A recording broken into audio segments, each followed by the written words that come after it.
परथना विधानसभा क्षेत्र के अंतर्गत चक्करनगर ब्लॉक में स्थित पंचनद संगम पर राष्ट्रीय लोक समिति की शराब मुक्ति भारत बनाने के लिए महाकालेश्वर मंदिर के प्रांगण में शराबबंदी को लेकर बैठक हुई, जिसकी अध्यक्षता बापू साहिल सिंह परिहार ने की। इस मौके पर राष्ट्रीय शराबबंदी संयुक्त मोर्चा के राष्ट्रीय अध्यक्ष राष्ट्रीय संयोजक सुल्तान सिंह ने कहा कि भारत को शराब मुक्त बनाने के लिए संघर्षरत समाज की सबसे बड़ी बुराई शराब महामारी का रूप ले चुकी है।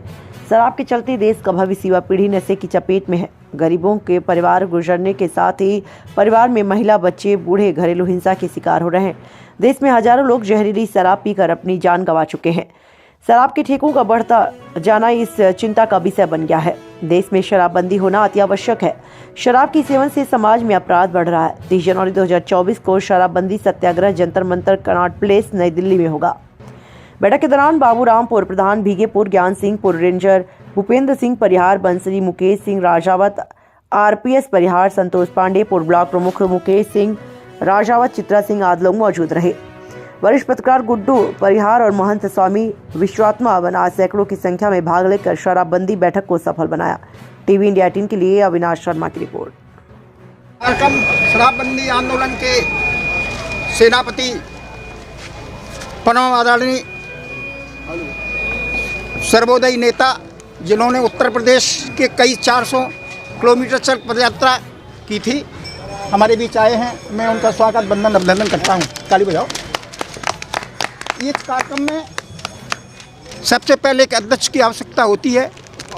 हमें जो निर्देश मिला है, इस कालेश्वर परम धाम के हम लोगों के श्रोधार आदरणीय बापू साहिल सिंह परिहार जी को इस कार्यक्रम की आपकी अध्यक्षता के लिए नियुक्त किया जाता है। जैसा मुझे निर्देश मिला है, हम आपसे अनुरोध करेंगे कि आप समर्थन करें। ताली बजा के समर्थन है। ये आयोजन शराबबंदी आंदोलन का मैं प्रदेश का महामंत्री रह चुका हूँ और आपके साथ मैंने यात्रा की थी। इसी कड़ी में आदरणीय रेंजर साहब को अनुरोध करूँगा कि शराबबंदी के आंदोलन की गति देने के लिए अपने विचार रखें। आदरणीय रेंजर ज्ञान सिंह साहब। शराब जो है किसी भी परिवार को चौपट करने में या बर्बाद करने में सबसे बड़ा अग्रणी एक साधन है, जिससे जो है सबसे ज़्यादा पीड़ित अगर होता है तो उस परिवार की आदमी शराब पीता है, उस परिवार के बच्चे और जो लेडीज़ हैं उनको सबसे ज़्यादा कष्ट होता है। सबसे ज़्यादा उसकी दरिंदगी या कहिए उसका जो दंश है वो परिवार को झेलना पड़ता है। अंततोगत्वा उस शराबी भी जो है अपने स्वास्थ्य कारणों से विदा होता है और परिवार को जो है बिल्कुल बेबस छोड़ जाता है। राष्ट्रीय अध्यक्ष जी सुल्तान सिंह, आप समिति के अध्यक्ष हैं, राष्ट्रीय अध्यक्ष हैं। आप जो है आपकी क्या समिति कार्य कर रही है? आपकी समिति का क्या नाम है? शराब राष्ट्रीय लोक समिति। आप राष्ट्रीय लोक समिति के राष्ट्रीय अध्यक्ष हैं और विगत कई वर्षों से हम लोग चंबल घाटी समग्र विकास को लेकर संघर्षरत है। चंबल लोक समिति, उसके बैनर चले, बहुत सारे कार्यक्रम यहाँ हुए हैं।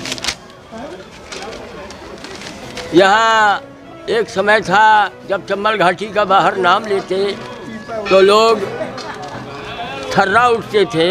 आज आज़ादी के 76 वर्ष बाद हम देख रहे हैं कि आज चंबल घाटी में जो विकास की शुरुआत हुई है और ख़ास तौर से नदियों पर पुलों का निर्माण हुआ है, उसकी वजह से यहाँ जस्व समस्या जो पूरे भारत में यहाँ की मुख्य समस्या थी, उसका अंत हुआ और यहाँ पर अब विकास की गंगा जैसे उस नदियों के उधर इटावा और औरैया के बीच में जो बढ़िया जगह है, समतल एरिया है, वहाँ जिस तरह का लोग सुविधाओं का भोग कर रहे हैं, वो सारी सुविधाएं हमारे क्षेत्र में मिलने लगी हैं। लेकिन एक बड़ी जो बुराई है वो बुराई है, सामाजिक बुराई है, अपराध और दुर्घटनाओं की जननी है वो है शराब। ये शराबबंदी का आंदोलन हम लोगों ने तब शुरू किया जब इटावा में मैंने एक घटना देखी। इटावा स्टेशन पर हम अखबार पढ़ रहे, उसी समय रिक्शा चालक की पत्नी बच्चा गोद में लिए हुए और उधर से रेलगाड़ी आने को थी, वो भाग रही, दौड़ रही ट्रैक पे मरने के लिए। 2 लड़कों ने उसे पकड़ लिया और उससे पूछा, बहन क्यों मरना चाहती हो? तो वो कहती, रो रो के कहती, भाई साहब मेरा आदमी रिक्शा चलाता है, 200 रुपया 300 जो पैदा करता है शाम को पी लेता है, घर में कुछ खाने को नहीं है, बच्चा 4 दिन से बुखार में तड़प रहा है। अब मेरे मरने के अलावा मेरे पास एक ज़बरदस्त मुझे झटका लगा। मैंने देखा एक बहन को तो हम लोगों ने देखा, लेकिन ऐसी हज़ारों लाखों महिलाएं, शादी के बाद कितनी महिलाएं पतियों को छोड़ के चली जाती, कितनी आत्महत्या कर लेती।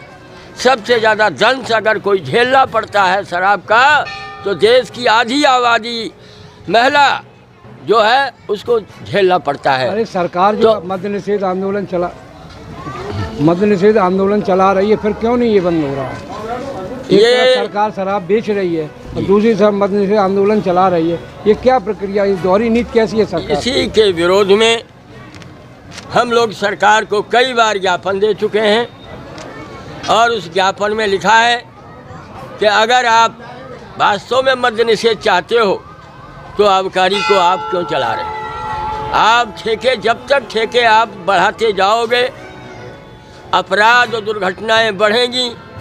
कहते हैं इससे पैसा बहुत आता है।